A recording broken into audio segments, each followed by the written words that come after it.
Welcome to Cleveland Real Estate Investor. On this podcast, you will hear about every aspect of the real estate investment business. We will talk to rockstar investors about their businesses, how they built them, where they came from, and where they are going. Who am I? I'm Joe Lieber, and I've made millions of dollars in the real estate investment business over the last 20 years. If you're ready to hear the good and bad from a guy who's learned this business from the School of Hard Knocks and get educated by some badass entrepreneurs, then put your helmet on, strap on your chin strap, and let's ride. Cleveland real estate, best never take the food off your dinner plate. We gonna regulate. Whatever you need, we gonna get it straight. Hey, Cleveland real estate, never take the food off your dinner plate. We gonna regulate. Whatever you need, we gonna get it straight. Hey, yo, what's going on, guys? Thanks for tuning in today. Sure appreciate you tuning in to hear me talk about all kinds of cool stuff today. So, hey, we're going to do a show about this come by special request for new investors. People are new to the game. You don't know where to go. You don't know what to do. I've been there. It's been so long, though, I kind of forgot what it was like. But I'm just going to talk about it today, what I would do if I was new to the game and how I would get rolling. But, hey, before I start today, because it's the end of the year and New Year's is coming. Everybody, what do they do? New Year's. They set goals. All this goal setting going on. I see it in all aspects. My wife, I'm going to lose 10 pounds. It's her goal this year. Or I see all these guys online, big shots are goal setting. I'm going to buy 300 doors this year. And that's cool. I did that. I did all that for a lot of years. Those were my goals, like bigger growth. Bang it. Let's do it. Let's get 300 doors this year. Let's flip 60 houses. I don't know. I'm going to buy a bigger house. I'm going to buy a Rolex. I don't know. Whatever the hell it is, right? I had all those goals. I did that. But what I've noticed is like things are changing. As I get older, your priorities change. Those things might not mean as much to you or they don't to me as they used to. The goals change. So like, I know you're probably wondering, what are the goals? What are your goals, Joe? Well, it's different for me now. So like my goals are things like, I want to spend more time at my lake house this summer. I want to spend more time with my family and less time in my business is a goal. I want to impact people.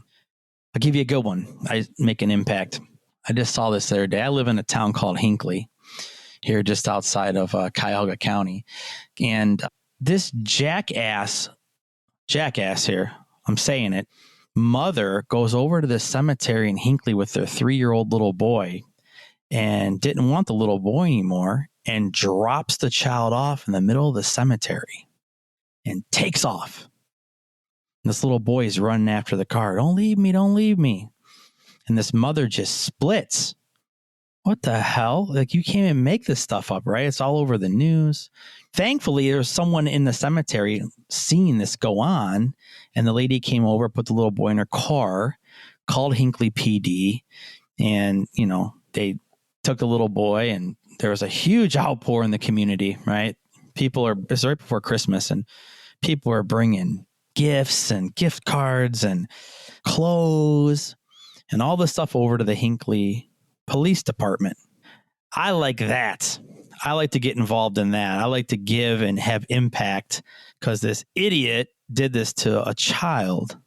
And that's like my goal, right? Impact people, make a difference, something like that. But it's different things, right? Spend more time with the kids. It's not about, for me, anymore about how much volume I can do, how many more doors I can acquire. I just want to change. So as your goal setting this year, and I'm not telling you your goals should be like mine or anything. That's just what happens. It's the natural progression. I don't have an interest in getting a new Rolex this year. I don't care. I have an interest in impact. I have an interest in spending time with my family. So whatever, as you're thinking this year about this or that, maybe I'll have some impact on you. All right. So anyways, let's get started. Had a person contact me that I've known for 20 years. Lincoln, this episode is for you, buddy. And we're talking about this for him today. He called, reached out to me. He says, dude, I want to get into the game, Joe. I've seen you do it for a lot of years. It's interesting. from what he sees, it looks like real estate has given me everything that I could possibly want from this business. Freedom, time, money, flexibility, no boss, all that. And you're right, Lincoln, it has. It's a good business. I'm not going to lie. It's great. It's given me all that and given me independence. So, but he says, well, how do I get into it, man? Like, how do I get started? And I'm just sitting here reflecting on like what I did coming up through the game, the things that I wish I would have known. I wish I had somebody to guide me. And I'm just going to start talking about it, and hopefully I can roll a nugget to you and you can use that information and take you where you want to go. So, all right. So listen, investing, there's two things you're going to do as a newbie. You're thinking of flipping homes to build your cash, or you want to acquire rental property for cash flow and wealth, building wealth and all the cool things that can do too. Now, I'm not the guy to sit here and like motivate you. I'm not like the guy that's going to tell you all the benefits of owning rental property and how awesome it is with amortizations and net worth and growing. And the best guy for that is go get yourself an Audible subscription and listen to Robert Kiyosaki. His first book, Rich Dad, Poor Dad, it's the bomb. It has motivated more people to get into real estate than I can tell you. All the people I've met over the years, I always ask, how'd you get in the business? What got you excited about it? And it's always that one damn book, Rich Dad, Poor Dad by Robert Kiyosaki. Total game changer for a lot of people I've met. Very seasoned people got into the business because of that book. So I would you got to educate yourself, right? So either do it through books like I did back in the 90s, because there was no such thing as Audible. You got your Walkman out with the CD player, which was really cool. And I could go to the library and get like motivational CDs and put them on my Walkman. Terrible. But some of you cats know what I'm talking about. But now it's so easy. $14.95 a month, and you get yourself an Audible subscription. I just told my brother-in-law this a couple of days ago. He came over and he was griping about something. And I was like, let me ask you a question, Uncle Dan. Said, how much money did you spend in your education last year? How much money did you spend educating yourself to get better? It was, well, zero. I go, what the hell kind of results did you expect? You put zero into it. You got zero out. Like, no, I don't care who you are. You can afford $14.95 a month for an Audible subscription. And there is so much stuff in there. It's amazing.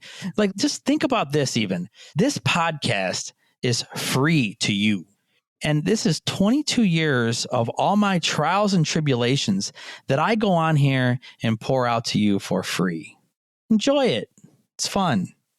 You're getting all that. You guys got to spend the time, man. Instead of watching another Seinfeld episode, listen to not only my podcast, listen to a podcast, listen to an Audible audiobook. It will take you to places you never would have thought. Another one is biggerpockets.com. It's a great website. It was started by a guy named Josh Dorkin about 12 years ago. And this dude has grown an online community that is ridiculous. It's like Facebook for real estate investors. I'm a member on there. It's really cool. People are posting all the things, like questions you're going to have, like, how do I get a loan? How do I find a house? All that entry level things that you don't know, you will learn about them on Bigger Pockets. There's some real players on there that are sharing knowledge and things like that. So I would definitely spend all my time on Bigger Pockets opposed to Facebook and Instagram. I mean, by the way, I'm on Instagram a little bit. I go on there just to look around a little bit. I consume, as they say. Dude, it's cool. But the stuff I'm seeing, it's like all motivational stuff. So that's great. I love the motivational little taglines and all that. Like, I used to say to myself, I need actual things. Like, what exactly do I do? It's great that you have all these little analogies about wealth and passions and money, but how exactly do you put this into play and make it work? So I would stay the hell off of Instagram, is what I'm telling you. Go on Bigger Pockets, because you'll get the answers, the actual things you need to do to make this happen. Not just like a theory like, you can be great, and a picture of a line or something. Well, great, man. But like, I need to become great now. Right? So RIAs. RIA stands for Real Estate Investor Association. There's two here in Cleveland I know of. And I think you should join. It's $200 a year to join. They have a meeting.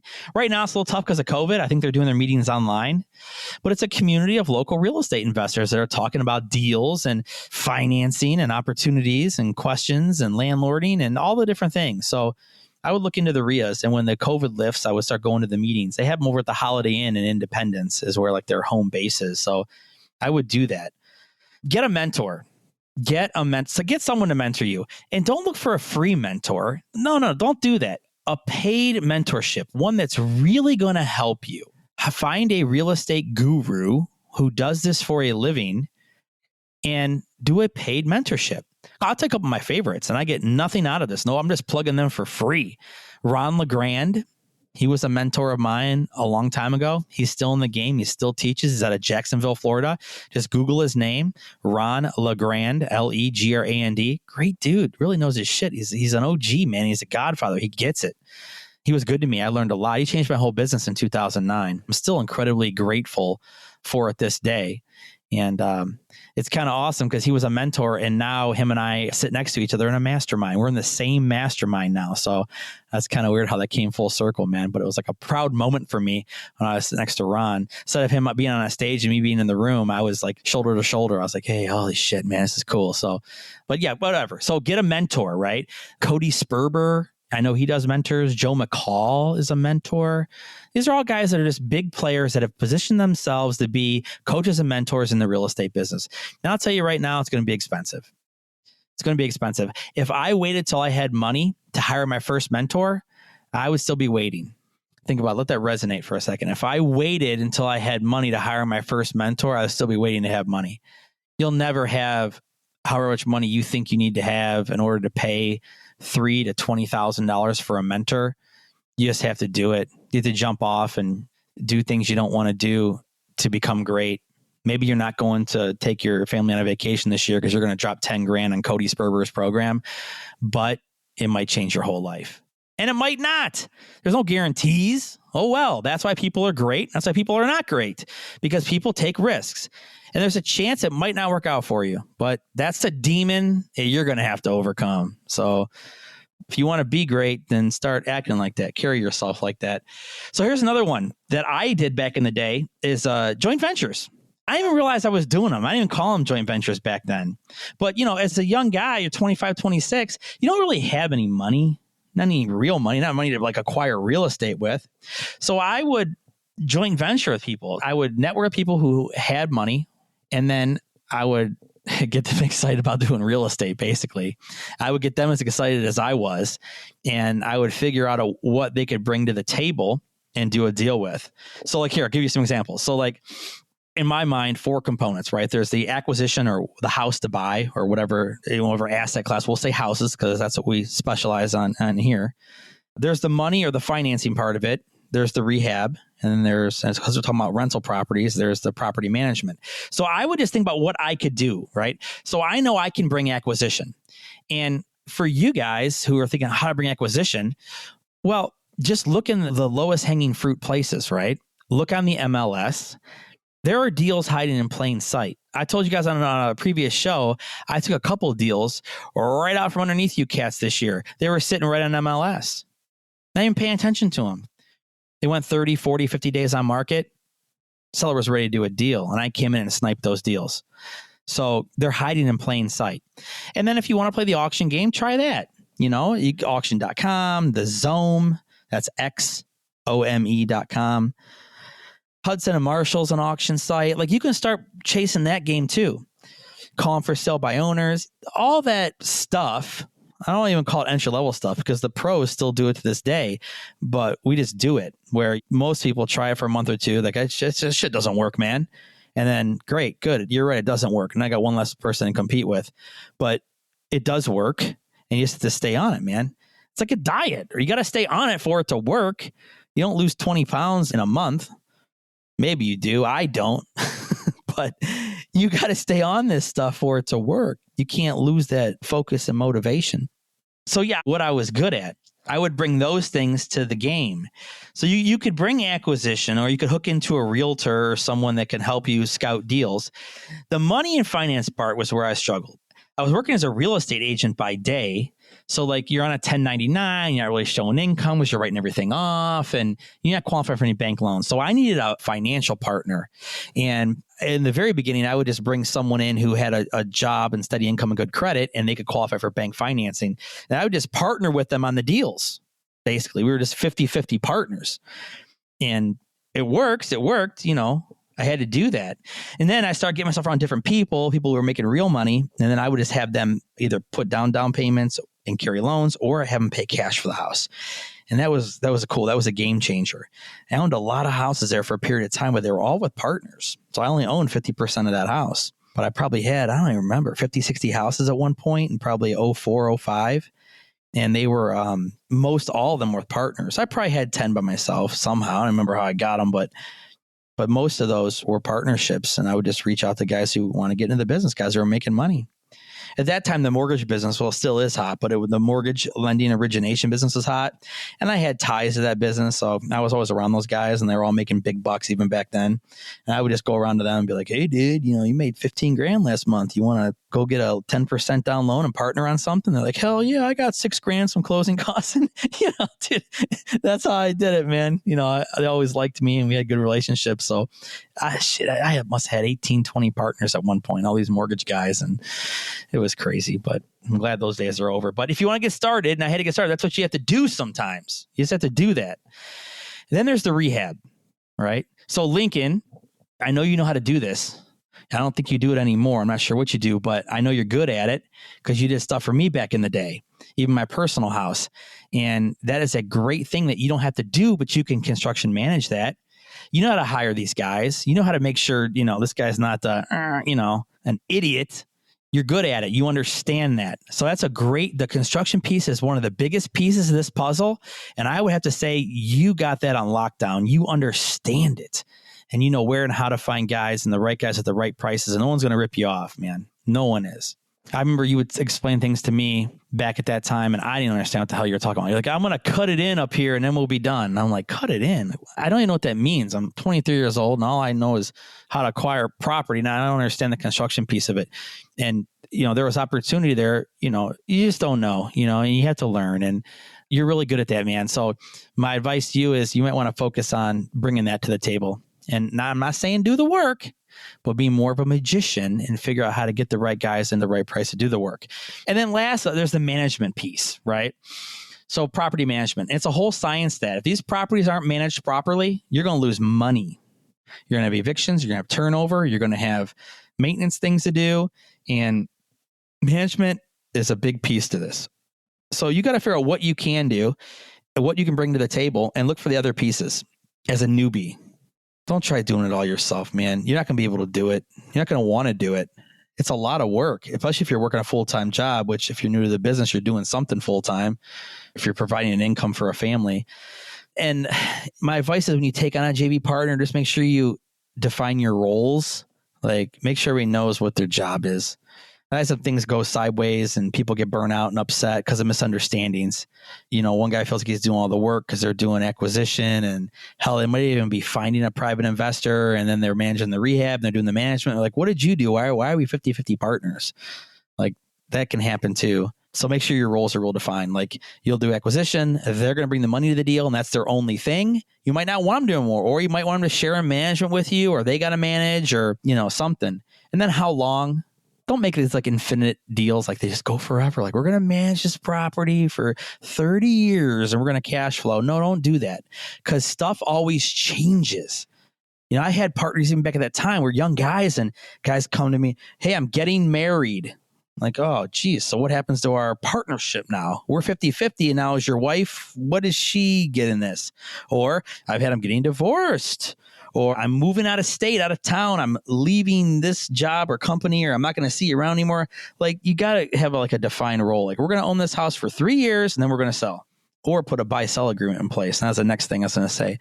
Put something in place where you can buy the partner out. He can buy you out for these terms, or put this stuff in an operating agreement. Put it wherever your attorney tells you, because it'll save you in the long run. Damn, I wish I had someone to tell me that stuff back in the day. It would have been so much I've been so much better off. And when I exited all those relationships, like they were fine. I never had a bad blood with any of those partners.